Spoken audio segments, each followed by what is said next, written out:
Pilipinas. Kampo ng mga Duterte at EJK Vims kontento sa unang araw ng confirmation charges hearing sa ICC.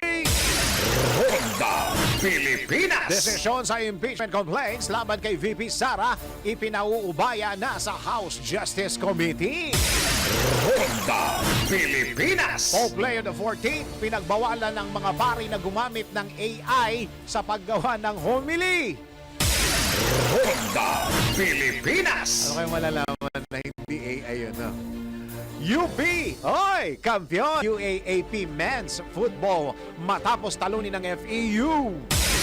Ronda Pilipinas. Rian Ramos magsasampa na rin ng kaso sa mga social media pages na naglalabas ng mga malisyosong issue tungkol sa kanya. Ronda Pilipinas. Paglalagay ng mga flashers o blinking lights sa mga sasakyan. Alamin ang kaparusahan kung meron man sa NBI. Naku, bawal ito.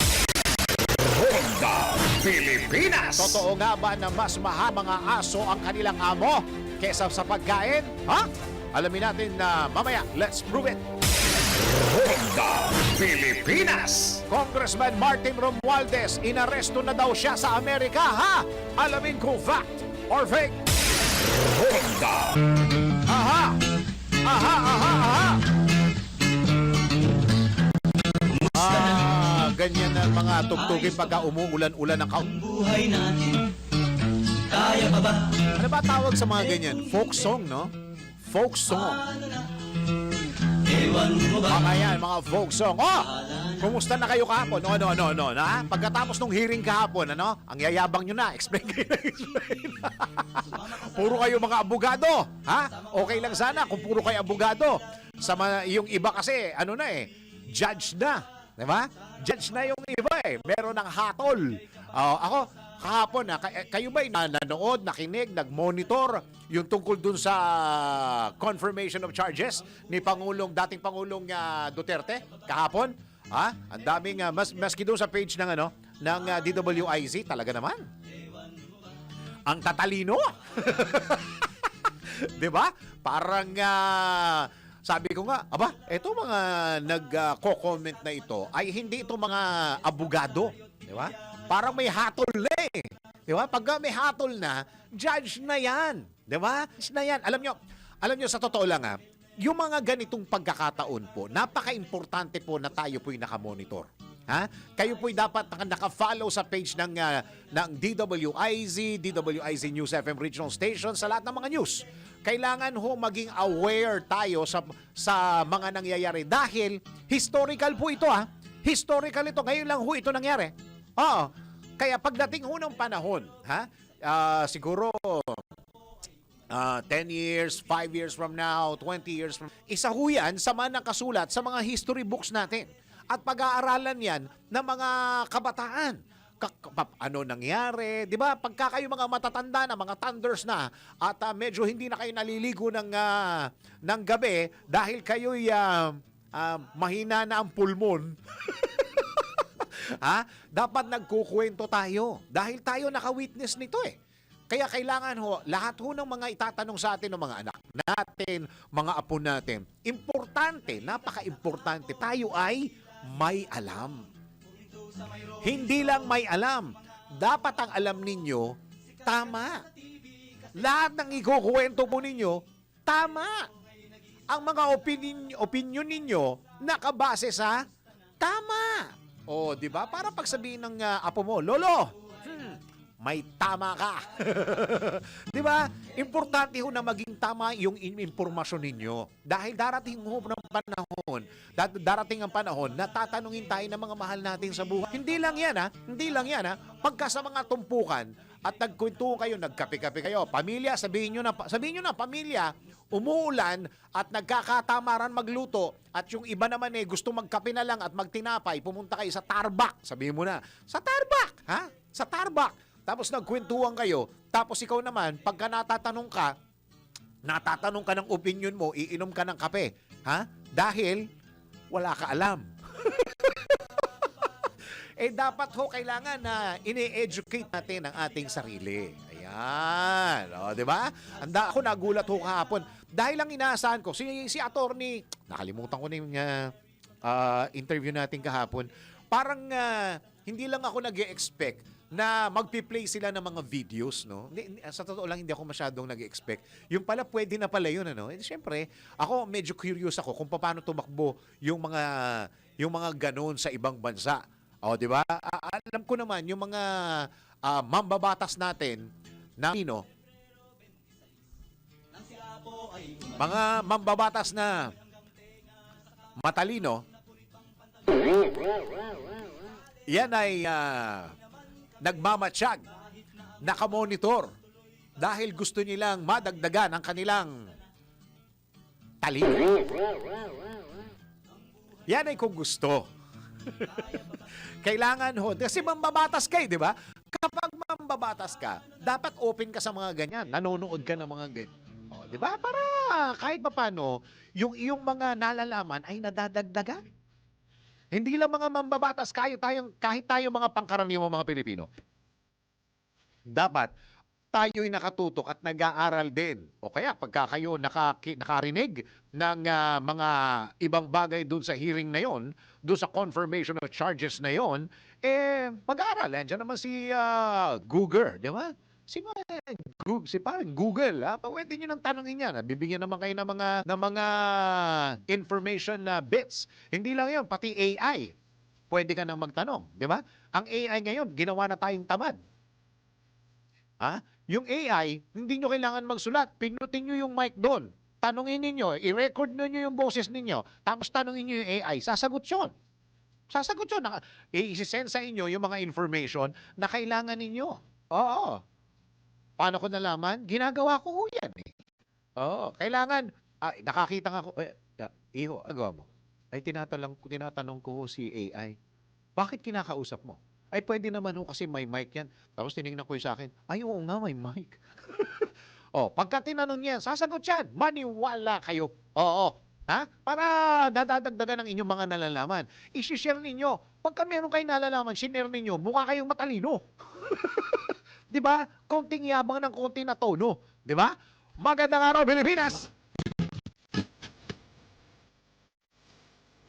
Live tayo sa DWIC News Nationwide. Live na rin po tayo sa DWIC News FM Regional Stations. At live na rin po tayo sa Radyo Ronda.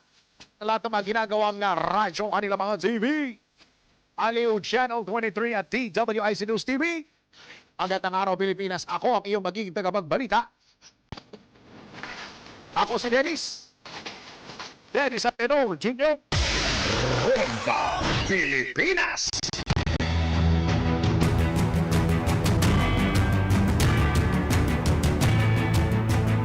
Sa detalye ng mga balita natin, naniniwala si Palace Press Officer Claire Castro na idinaan sa drama ng kampo ni dating Pangulong Rodrigo Duterte ang kanilang depensa kaugnay sa kinakaharap nitong kasong crimes against humanity sa International Criminal Court. Ito'y matapos tukuyin ni Attorney Nicholas Kaufman, lead counsel ni Duterte, sa unang araw ng confirmation charges ang sinasabing plano ni Pangulong Ferdinand Marcos Jr. na in-neutralize ang dating Pangulo at ang pamana nito sa bayan. Nanindigan naman si Yusek Castro na hindi kinidnap si Duterte at legal ang naging paraan ng pag-aresto sa kanya at kabalintunaan. Tama, no? Kabalintunaan ang pagdawit kay Pangulong Marcos sa kaso ng dating Pangulo dahil isa pa lamang private citizen si PBBM noong inihain ang kaso. Yung di umano mga kasalanan ni dating Pangulong Duterte sa period ng November 2011 to January 2019 kay Pangulong Marcos Jr. Samantalang pinail ito as early as 2017 kung saan si PBBM ay private citizen pa. Sarili nating batas ang ipinatutupad natin. So kaya walang sasabihin na hindi legal, unconstitutional. Meron po tayong batas dyan at yun ang hindi ipinaliliwanag ng mga kontra sa RA 9851. Maliwanag po yung batas natin dyan. So talaga naman ganyan na magiging naratibo nila kasi para idrama na lahat ng ito ay kasalanan ni Pangulong Marcos Jr.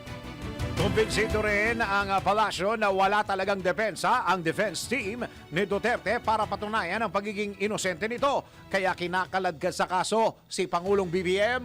Kasi mukhang lumalabas wala silang depensa. Lumalabas na hindi nila kayang i-deny lahat ng admissions na ginawa ni dating Pangulong Duterte at lahat ng mga witnesses, mga facts, mga dokumento na magkokoroboon sa mga pagbibintang laban kay Pangulong Duterte. So, mukhang doon pa lang, mahihirapan na si Kaufman. Kaya ang tatargetin na lang nila yung administrasyon para magamit na rin sa pamumulitika ng Vice Presidente dito sa Pilipinas.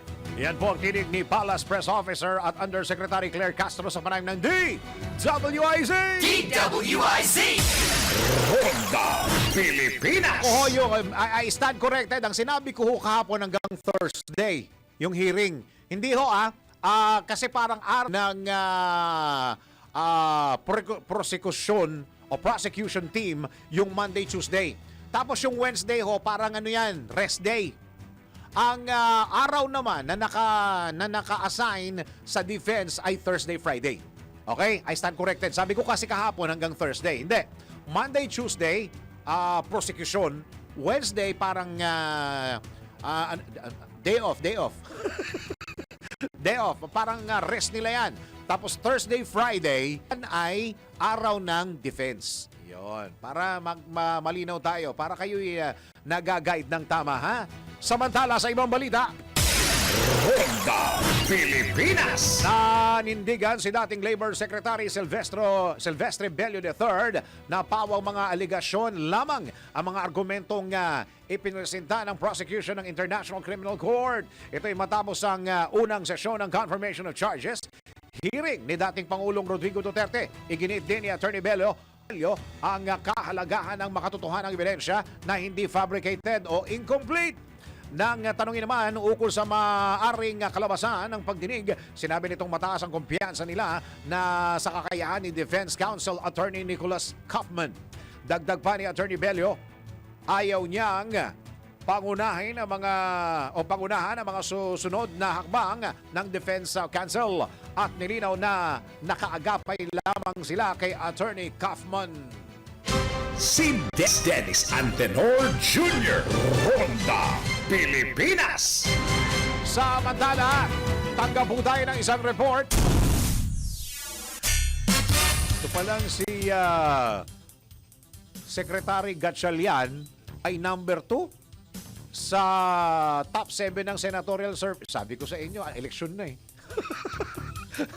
Oo. Pero alam nyo, ito naman si Secretary Gatchalian, okay naman to, di ba? Talagang mahusay itong mamang ito. Nakausap ko isang party, talaga naman, isa lang yung tanong ko, yung sagot niya napakahaba na. Napakahaba. Talagang ine-explain niya punto por punto yung kanyang, yung aking tinatanong. Sabi ko nga sa kanya, wala tayo sa live, Secretary, tapos tumawa siya. Mabay dyan si Secretary. Ngayon, ang pinakamagandang, kung gusto nyong manalo sa eleksyon, magtrabaho kayo ng mahusay. Yan ang pinakamagandang kampanya. Ha? Kahit na ganitong kaaga may eleksyon na o nangangampanya na, ha? Yan pinakamagandang pangangampanya, magtrabaho kayo ng mahusay. Tingnan mo itong mamang ito. Ipasok eh. Mga opisyal ng NFA, magsasaka, rice millers at iba pang stakeholders nagpulong. Alamin natin ang report ni Patrol 38 Jen Patrolya. Jen! Nagpulong ang mga opisyal ng National Food Authority, magsasaka, rice millers at iba pang stakeholders hinggil sa update ng standard operating procedures sa pagbili ng palay, milling at iba pang operasyon. Ayon sa ahensya, layunin ng konsultasyon na makuha ang pananaw ng mga atahi ng mga magsasaka, rice millers, grain retailers at iba pang stakeholders hinggil sa panukalang pagbabago sa procurement at milling procedures. Kabilang sa mga tinalakay ang presentasyon ng mga panukalang rebisyon sa palay procurement at milling, pagtalakay sa kasalukuyang field practices at open forum para sa mga kalahok mula sa iba't ibang rehiyon.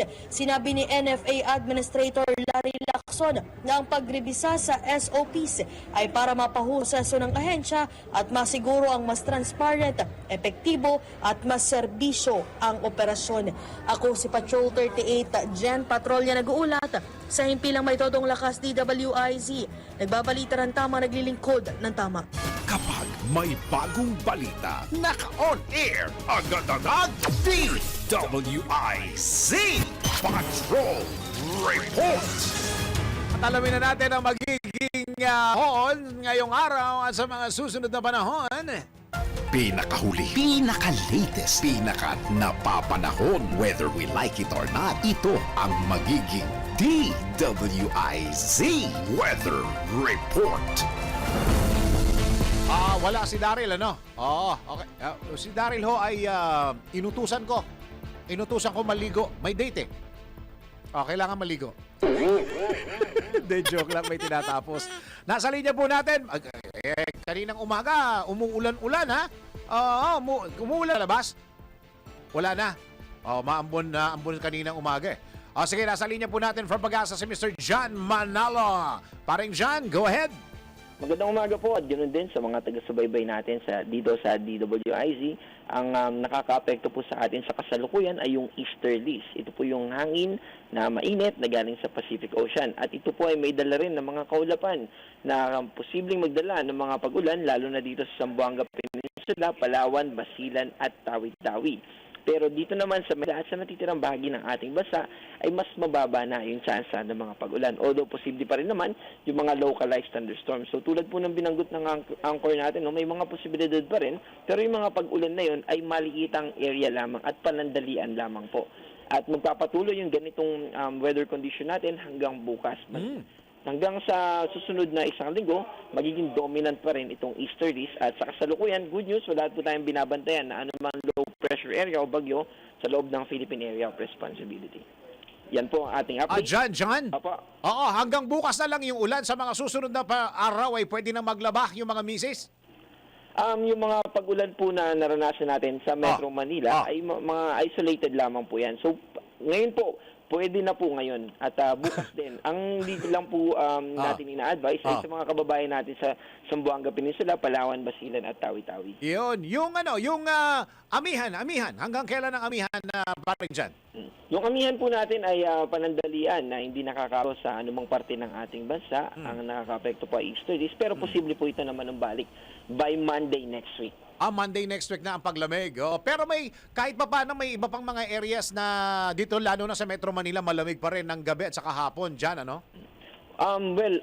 Pero overall po, mas mainit na po yung mararanasan natin as compared nung may surge ng amihan. Ay, naku. Pero babalik siya Monday, sabi mo?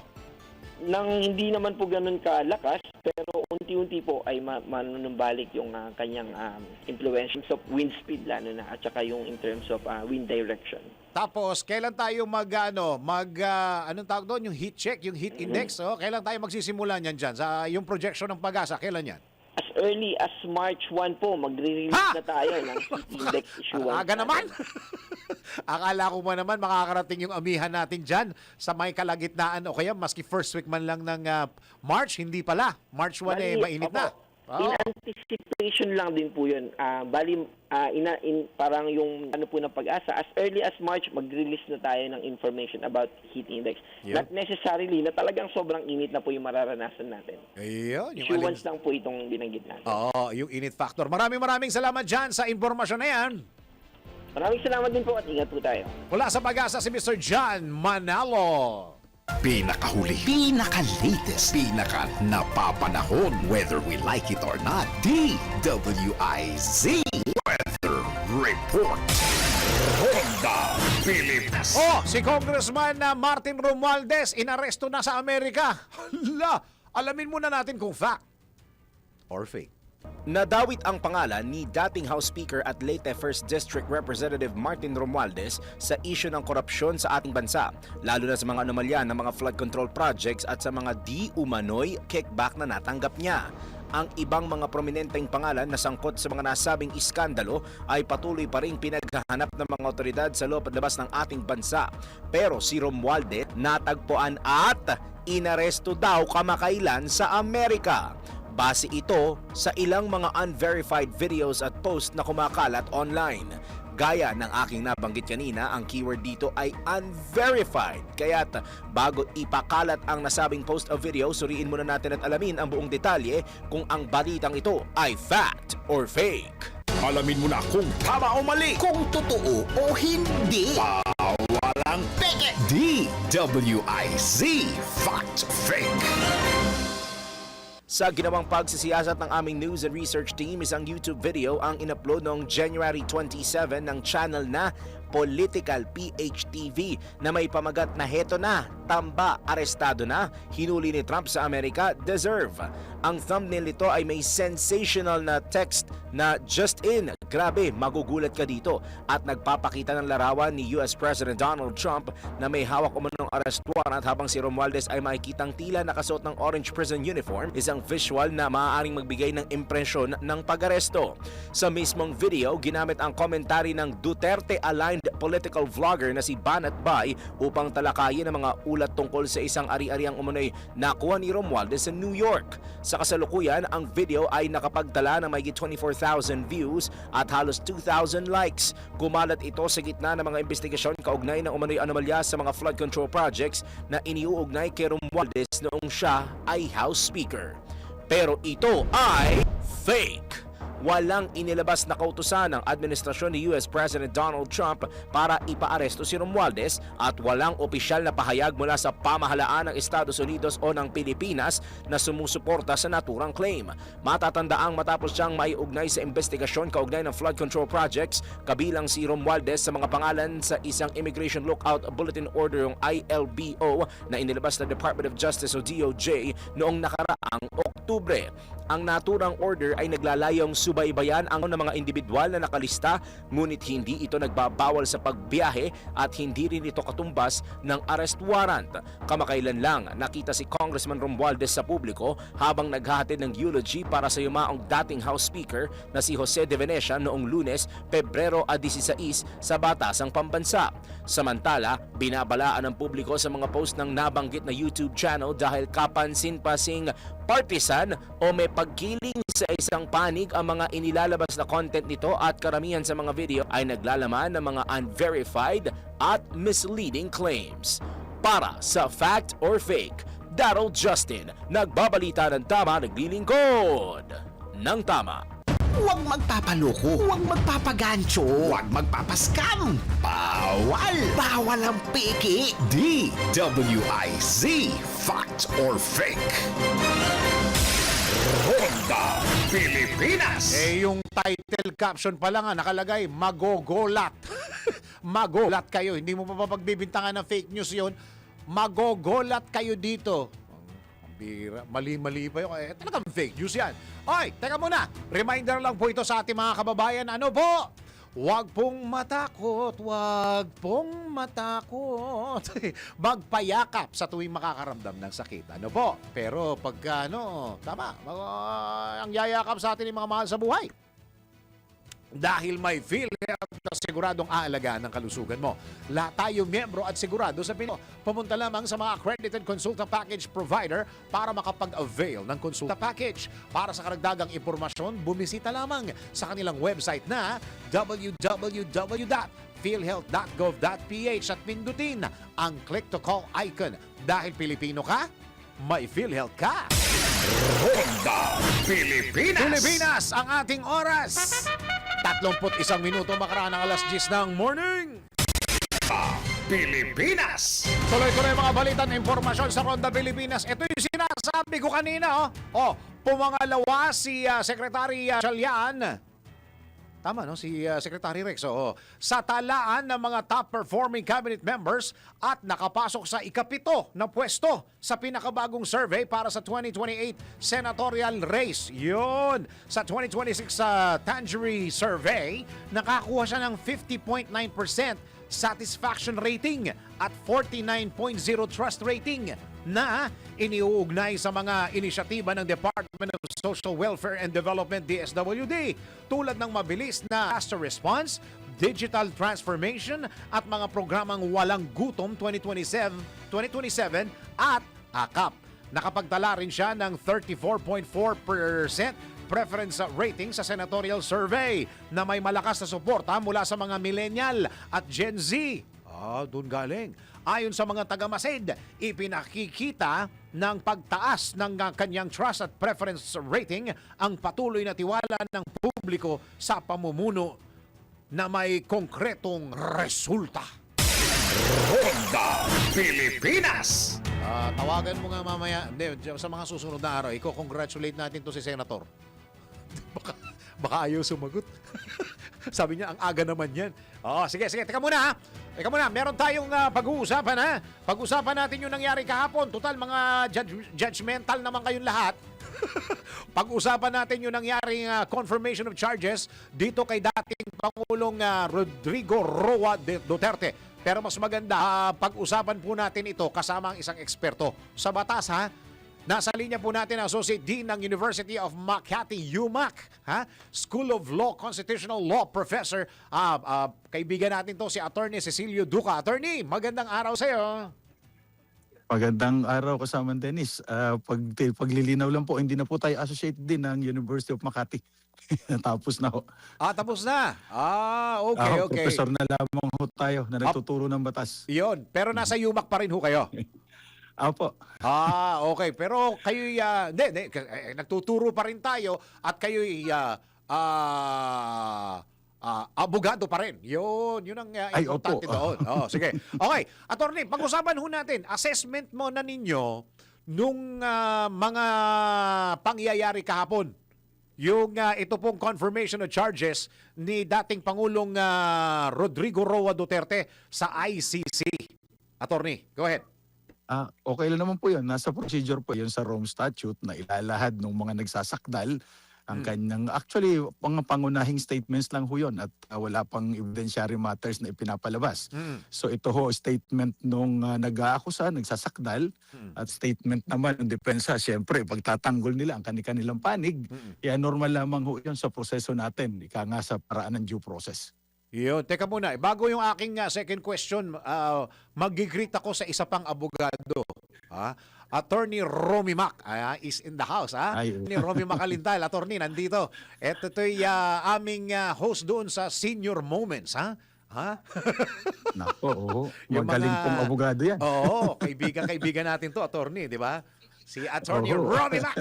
Meron siyang taping kasi kaya andito siya. Si Attorney Romy Mac. Ingat, Attorney Mac. Okay.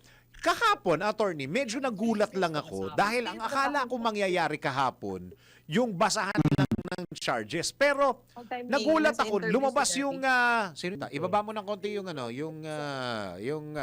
para may pumapasok. Nagulat lang ako kahapon, Attorney, na pwede na pala. Ewan ko kung nagulat ka rin pwede nang para silang nag-present na ng mga ebidensya kahapon kasama yung mga video playing, Attorney. Normal po yun. Iba ho kasi ang proseso nila under the Rome Statute kaysa procedure natin. Kaysa atin ang katumbas nun parang arraignment lang. Pero sa kanila confirmation of charges, binigyan ng parang opening statement ang mga nagsasakdal at ang prosecution, depensa. So pinagbigyan po sila kung ano yung mga parang introduction, kung ano yung mga gagawin nila pagdating sa trial. Pero yun naman po ay wala pang evidentiary value dahil yun na lamang po ay panimula pa lamang. So kaya nakita lang ho natin kung ano yung mga maaari nilang ipresentang ebidensya magkabilang panig. At yan po ay pinapayagan sa kanilang mga procedures. So, parang ang dapat maintindihan ng mga kababayan natin dito, kung ito'y magtutuloy-tuloy sa trial, binibigay nila yung kanilang, kanilang mga puntos kung bakit hindi at bakit pwedeng ituloy o ituloy dapat sa trial, attorney. Ganon na nangyari. Tama po yun. Para magdesisyon po itong pre-trial chamber kung meron bang sapat na batayan ang prosecution para ituloy ang paglilitis. Kasi kung wala silang masapat na batayan, baka masayang lamang ang oras ng korte. At marami pa silang dapat gawing mas mahalaga. Isa pang nagulat ako, Attorney Duca, yung sagutan. Pwede na palang magsagutan doon. Akala ko walang sagutan Binibigyan lang mo ng pagkakataon yung dalawang panig na ipresenta kasi po yung prosecution gusto nilang mapatunayan na mayroong sapat na batayan para matuloy ang paglilitis. Syempre yung kalaban, yung depensa, papabulaanan naman nila at sasabihin nila walang sapat na batayan para wag na maglitis. At kung mapapansin ho natin, yung linyahan nitong si Nicholas Kaufman parang hindi ho naiiba sa linyahan ng ating mga kababayan na nandun sa kapanig ni Presidente Duterte. So wala pang, kasi kahapon meron akong mga narinig din ng mga interviews ng mga sa kabilang istasyon or sa mga Facebook pages. Ang sinasabi nila, hindi, ang babaw. Yung ang babaw, hindi pa rin natin pwedeng sabihin yan kasi hindi pa naman tapos eh. Opo, hindi po. Ito ho, parang preliminary lang para Oo. lang malaman Oo. kung meron ba talaga silang ebidensya na pwedeng pagbatayan para ituloy yung paglilitis. Kasi kung wala silang ebidensya para pagbatayan na pagtutuloy ng paglilitis, eh ititigil na ho ito. So aantayin ho mga susunod na araw pa dahil meron pa ho yata sila nakaschedule ng mga hearing. Pag natapos po yan, magdedesisyon ho yung tatlong huwes ng ICC Pre-Trial Chamber at sila ang magsasabi kung may basehan para ituloy ang trial o walang basehan, kaya itapusin na natin at wala nang paglilitis na magaganap. Yun po ang magiging desisyon nila, either of the two. Kasi ang prosecution yata hanggang Tuesday, tapos Wednesday pahinga. Thursday, Friday Apo. naman is defense. Opo, tama po yun. Kasi binibigyan ho ng pagkakataon ng dalawa at tama lang po ito. Kahit po sa ating mga proseso, yan po yung due process na tinatawag. Doon sa oras o araw ng defense, pwede ring sumagot yung prosecution, attorney. Opo, kasi po pwede rin silang pagbigyan. At tama po yun, bibigyan ho sila ng pagkakataon Okay. para i-rebut naman yung sinasabi ng depensa. Palitan lang ho yan. Magkakaroon ho sila ng kanilang mga statements at may rebuttal naman yung kabilang panig. Kasi doon sa sinasabi ni Kaufman kahapon, pwede rin siyang, kumbaga, hindi ito, para mas maintindihan ng mga kababayan natin, ng mga sinasabi ng mga abogado rito at ipinipresent, ultimo, yung topic, yung kanilang posisyon, ito'y hindi disgrasya, ito'y planado, attorney, tama? Tanado po yun. At meron ho silang mga submission sa ICC kung ano yung mga sinabi nila. May kopya po noon yung pre-trial chamber at ang court, ang ICC. Kasi hindi naman ho sila po pwedeng magsurpresa ng sasabihin nila. Tama. Kaya binibigyan po ng kopya yung magkabilang panig at ang korte para ho masagot naman nila.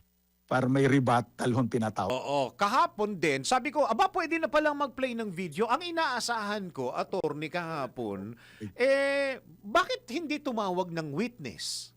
Kasama yun sa mga katibayan ng kanilang ipinaglalaban o kanilang ipinipresenta na katotohanan.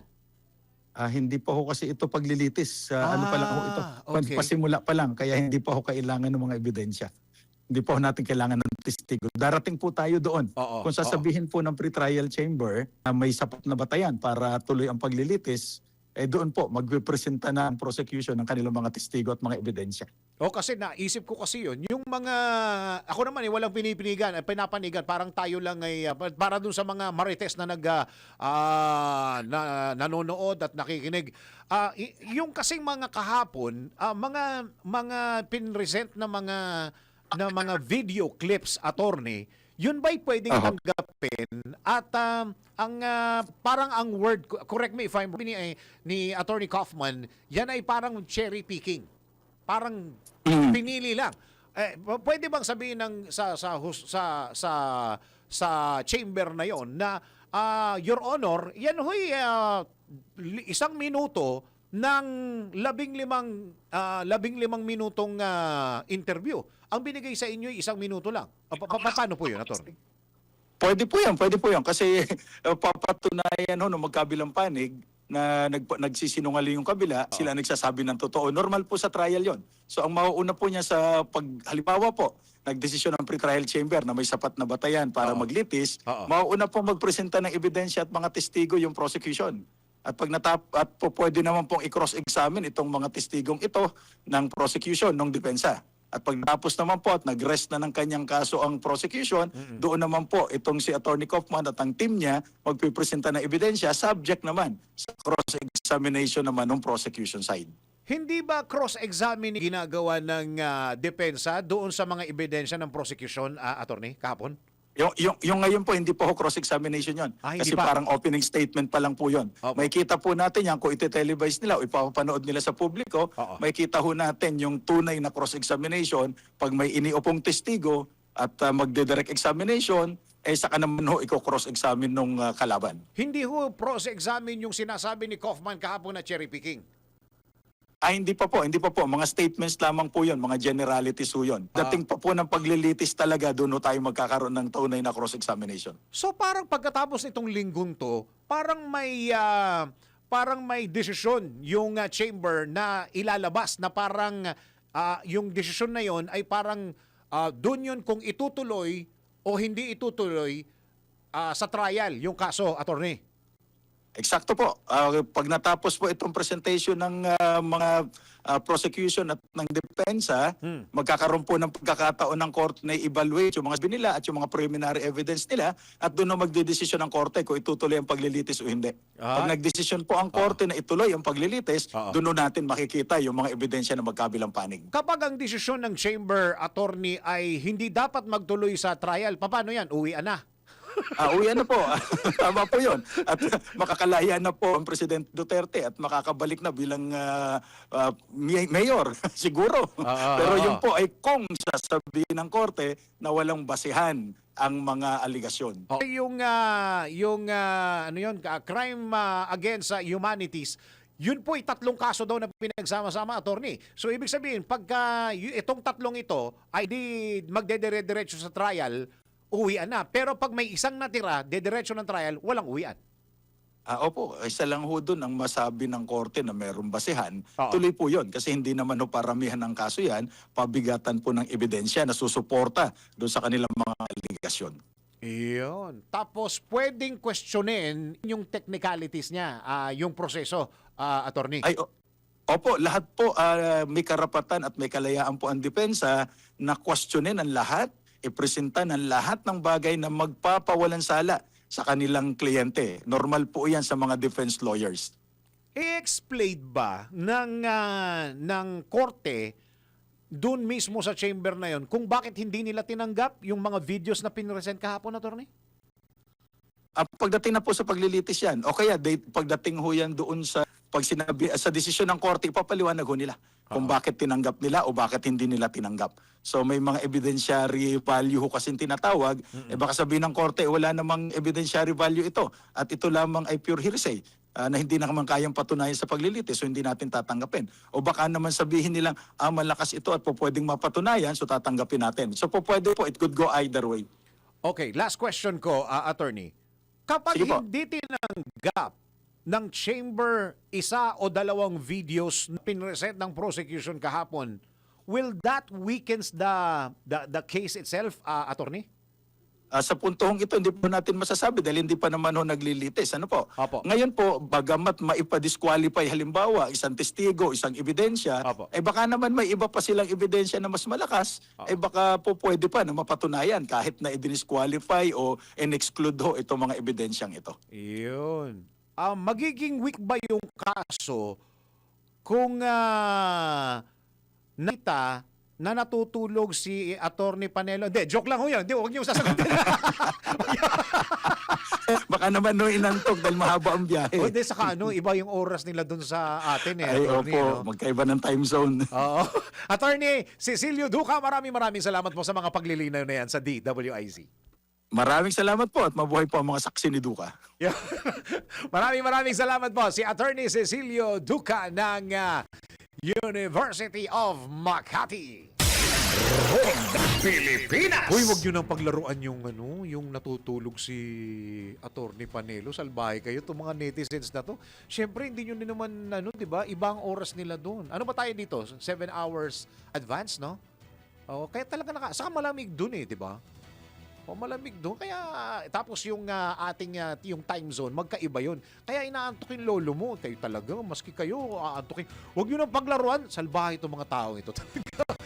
Oras po natin sa buong Pilipinas. 10 minuto bago mag-11 ng morning. Tuloy-tuloy mga balita at impormasyon sa Ronda Pilipinas. Tagabu tayo ng isang report.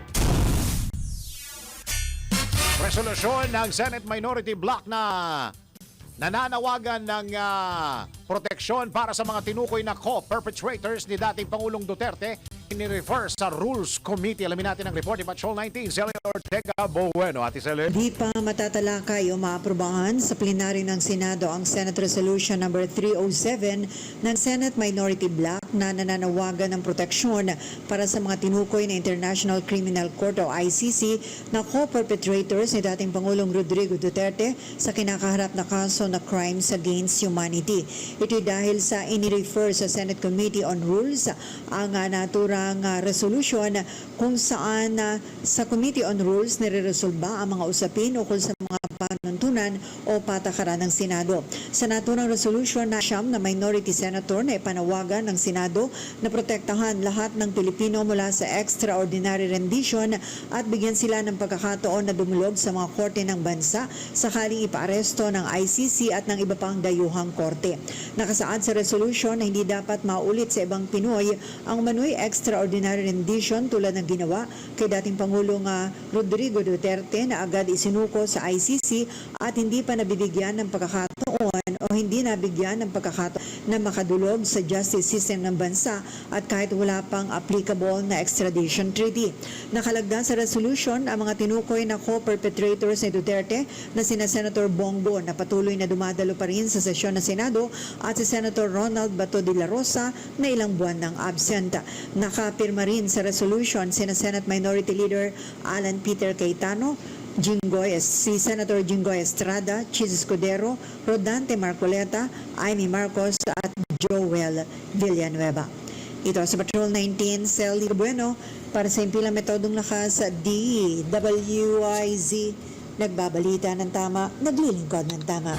Kapag may bagong balita, naka-on air, agad-agad, DWIZ Patrol Report.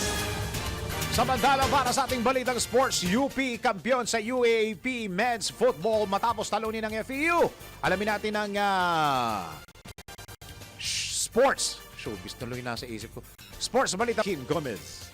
Sa mundo ng palakasan, ang latest malalaman sa DWIZ Sports News. Nasungkit ng University of the Philippines ang kampyonato sa UAAP Men's Football matapos talunin ng Far Eastern University sa score na 2-1 sa finals na ginanap sa Rizal Memorial Stadium sa Maynila.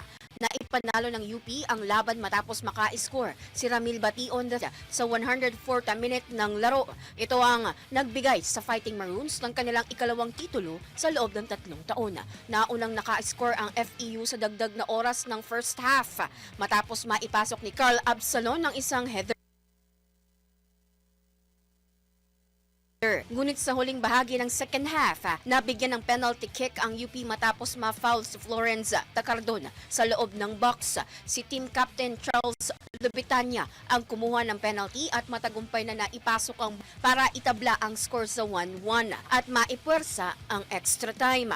Bukod sa kampyonato, nakuha rin ni Lubitania ang Best Defender at Finals Most Valuable Player Award kasama si Tacardon. Para sa Sports News, Kim Gomez nagbabalita ng tama, naglilingkod ng tama.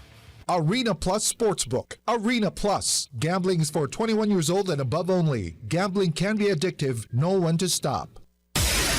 Ronda Pilipinas. Ito na ang latest, bagong fresh na fresh. DWIZ Showbiz News. Rian Ramos nagsampa na ng kaso laban sa mga social media pages na naglabas ng mga malisyosyong issue tungkol sa kanya. Showbiz balita mula kay Anton. Para sa aking balitang showbiz, inihahanda na rin ng kampo na actress ng si Rian Ramos ang paghahain ng kaso para sa mga naglalabas ng malisyosong istorya tungkol sa kanya. Kaugnay pa rito sa threesome na ipinipilit at ikinukunik sa revelasyon ng dating driver na di umano'y binugbog niya kasama ang mga kaibigang beauty queen na si Michelle T at Samantha Pandillo. Sa opisyal na pahayag ng kampo na actress, sinabi nito na iniipon na nila ang mga ebidensya. Sa naturang pahayag, hinimok ni Rian ang publiko upang hindi lamang tanggihan ang pagkalat ng maling impormasyon, kundi kilalanin din ang pampublikong responsibilidad na protektahan ang mga karapatan at dignidad ng kababaihan, lalo na't paparating na ang Women's Month. At iyan aking balitang showbiz para sa impilang metodong lakas, DWIZ. Ako si Anton, nagbabalita ng tama, naglilingkod ng tama. Ang balitang ito ay inihatid sa inyo ng Bingo Plus. Bingo Plus, bingo sa saya, plus sa panalo. Gaming is for 21 years old and above only. Keep it fun, game responsibly. Ronda Pilipinas. Paglalagay ng flasher sa blinking lights sa sun, alamin ang kaparusahan sa NBI. Naku, bawal ito. Alamin kung bawal o hindi. Dahil kung di mo alam to, kaso ang kakaharapin mo sa NBI. Nako, bawal ito. Paglalagay ng flashers o blinking lights sa sasakyan? Nako, bawal ito. Bawat ilaw ng sasakyan ay may mahalagang papel sa kaligtasan at epektibong pagbiyahe sa kalsada, lalo na sa gabi o sa mga kondisyon na may mababang visibility. Ngunit paano kung gumamit o naglagay ka ng blinker sa iyong sasakyan para lamang maging sentro ka ng atensyon sa daan? Nako, alam mo bang labag sa batas yan? Sunod sa Republic Act No. 4136 o ang Land Transportation and Traffic Code. Mahigpit na pinagbabawal ang paggamit ng flashers o blinking lights ng anumang uri ng pribadong sasakyan. Ayon sa batas, tanging mga otorisadong sasakyan lamang ang pinapayagang gumamit ng espesyal na ilaw tulad ng mga sumusunod: red blinkers para sa mga sasakyan ng pulis, bombero at ambulansya; blue blinkers para sa Philippine National Police, kombinasyon ng red at blinkers para sa mga opisyal na convoy ng Pangulo at pangalawang Pangulo ng Pilipinas. Ang mga pribadong sasakyan ay hindi maaaring gumamit ng ganitong uri ng ilaw, pati na rin ng siren, bell, horn o whistle na nakalaan lamang sa mga emergency o opisyal na sasakyan. Ang sino mang lumabag ay maaaring magmulta ng 5,000 piso at maaaring masuspende o makansela ang rehistro ng sasakyan. Kaya sa lahat ng mga motorista, gumamit ng tamang ilaw para iwas aksidente sa kalsada. Sumunod sa batas para hindi ka masabihan ng, nako, bawal ito. Ronda Pilipinas. At bago tayo magpaalam, tayo muna magpatama code of the day. Iwasang magali sa trabaho dahil dugo lang ang tataas, hindi yung sahod. At yan ang kabuuan ng mga balita at impormasyon sa Ronda Pilipinas. Ang bayanan po susunod na programang Yes, Yes, Yo, To Passion with the 3040 To Passion and Miss Juvie de Guzman. Maraming salamat sa Pilipinas. Ako ang iyong naging tagapagbalita. Ako si Dennis Antenor Jr. Nagbabalita ng tama. Naglilingkod ng tama. Sumama ka sa rally.